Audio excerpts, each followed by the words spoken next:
From KCBS Radio, I'm Matt Pitman, and this is Bay Current for Friday, April 1st. It was only about 3 weeks ago that my colleague Mallory Samara told us the story of Annie and Grinnell, the pair of beloved and internet-famous Falcons who call Berkeley home, living atop the famous Campanile. Here on the UC Berkeley campus, love is in the air. 300 feet above the roaming students and faculty members, on top of the famous bell tower, or Campanile, are Annie and Grinnell, Berkeley's hottest couple. Annie and Grinnell are two Peregrine Falcons, and they've lived atop the Campanile since 2016. But Thursday afternoon came sad news.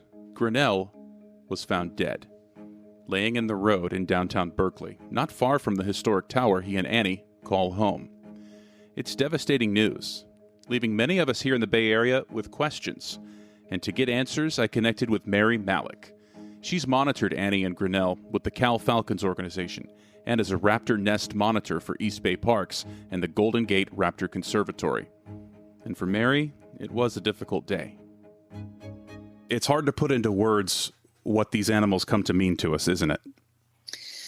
It is. We really do get to know them. They are individuals both in looks and in personality, and we've had such a rough time with Grinnell and with Annie for the last 5 months. Everything has gone very smoothly since 2017, and then this fall Grinnell was injured and recovered quite well. And Annie has laid 2 eggs and was due to lay another egg this morning. And we've had a lot of problem with floaters. They're both male and female peregrines that are looking for a nest site. And so they come around to take opportunity in case something's happened to one of these birds. And we heard around noon today that there was a dead falcon in downtown Berkeley. So I drove over there and not really expecting to find Grinnell. I really thought it would be something else.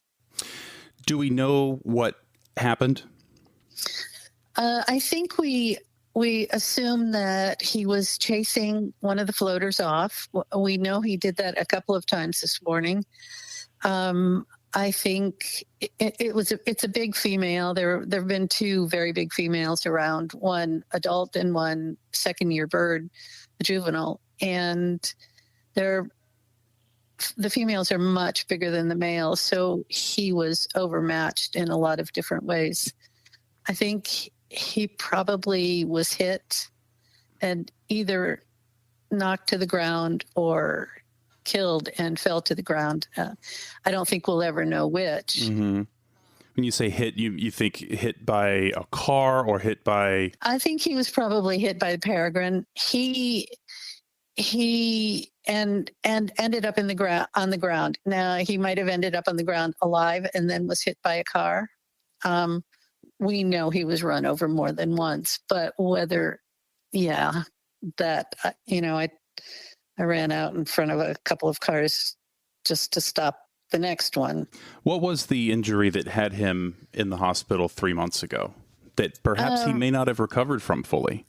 Yeah, he was likely attacked by not just one, but a pair of peregrines. There was a pair around, and they were seen fighting. 3 of them were seen fighting. He had he broke off the end of his beak, which isn't a serious injury. He had a very large scrape under his right wing. He he lost some feathers under his chin, and some of his wing feathers were a bit frayed and ragged. So it's possible that all of those things, he may not have been able to fly with the same speed or the same lift or maneuver the the way that he would if he was completely healthy and hadn't had a previous injury in fighting off one of the floaters or trying to escape one of the floaters. Is that possible? Or it's possible. We've seen him fly. We've seen him bring in food, and we have seen him chase off floaters. So we know he could do it. He may have been at a disadvantage. I don't know for sure. How old was Grinnell, and how old is Annie? We don't know how old Annie is. 8 or 9, maybe. She was an adult in 2016. That's all we know. Grinnell, I should have looked this up, but I think he was hatched in 2013 in Contra Costa County. Yeah, so they're fully mature adults. Neither one is past their prime. In fact, he was probably in his prime right now. When you talk about these floaters, what is it that the male, in particular, Grinnell in this case, is trying to fend off? What are these floaters trying to get? Is it their food supply? Is it their eggs, their babies? Is it trying to bully them away and take over their nest? What are they fending off? What was he perhaps fending off today? Usually what happens is that the female will defend against a female floater just because they're a better match in size, and a male will defend against a male floater. But Annie getting ready to lay eggs is a little busy right now. So it's his job to take on both any male or female who comes around. They get more protective when they have eggs in a nest, and they get even more protective when they have chicks that have hatched. They don't let anything come close. And usually what they will do is warn them. They have a particular sound that's a cack, cack, cack, cack that will warn any kind of danger away. And every peregrine will recognize that and won't come close. But that's not what happened. What's been happening lately? We've had several floaters land on the ledges, and this morning the second-year bird actually went into the nest box with the eggs, and that's a little unusual. What is it trying to do? What does it want? Does it want that egg? No, it wants the territory. It sees an opportunity for a really good nest site, and it's willing to try to get it. Annie and Grinnell's job is to defend their territory, and a floater their job is to find a territory, and so there's going to be conflict. It's probably, I mean, it's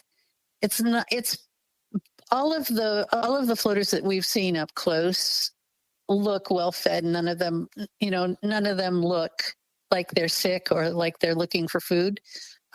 So it's territory that they're looking for, and it's nesting season, and it's kind of imperative if they're going to pass on their genetics that they find a territory. They, for the most part, and you can help educate us a little bit here, will mate for life, will pair for life. Is that accurate? It's somewhat accurate. They are probably at least as bound to the territory as they are to each other. Okay. They are tied to each other, but they are equally tied to the territory. If something happens, like something happened to Grinnell, Annie is very likely to pair up with another male. There might be another floater out there right now who already has figured out that Grinnell isn't around. Now, the eggs that she's laid now are not going to hatch, because Annie and any new male are going to have to go through pair bonding rituals in order to establish a pair bond between the two of them. And only then will they pair up and lay eggs.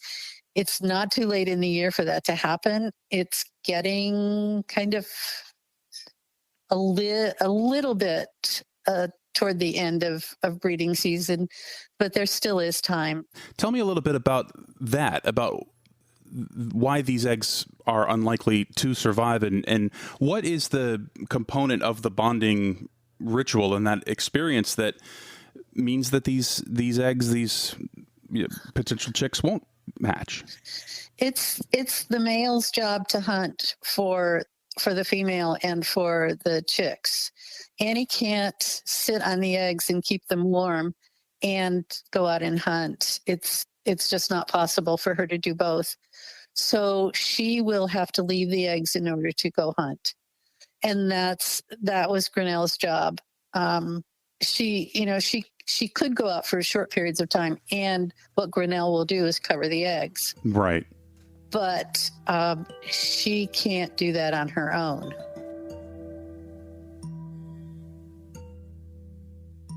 Mary did tell me that in the midst of losing a beloved peregrine falcon like Grinnell, there is a silver lining to all of this. It shows the value of conservation work. Just 20 years ago, peregrine falcons were all but extinct in North America, and the evidence that the population is thriving is all around us, in the form of pairs like Annie and Grinnell nesting atop the Campanile in a dense urban setting in the middle of us humans, and the floaters coming from as far away as the Sacramento Valley. All of it points to the health of the peregrine population. Thank you again to Mary Malec, and thank you for listening. New episodes of Bay Current are out every day, and we'd love to be part of your daily routine. You can subscribe to the Bay Current podcast on the Odyssey app, Apple Podcasts, Google Podcasts, Stitcher, just about anywhere you listen. And we're on YouTube on the KCBS Radio YouTube page. That's it for today's Bay Current. I'm Matt Pitman. We'll chat with you again on Monday.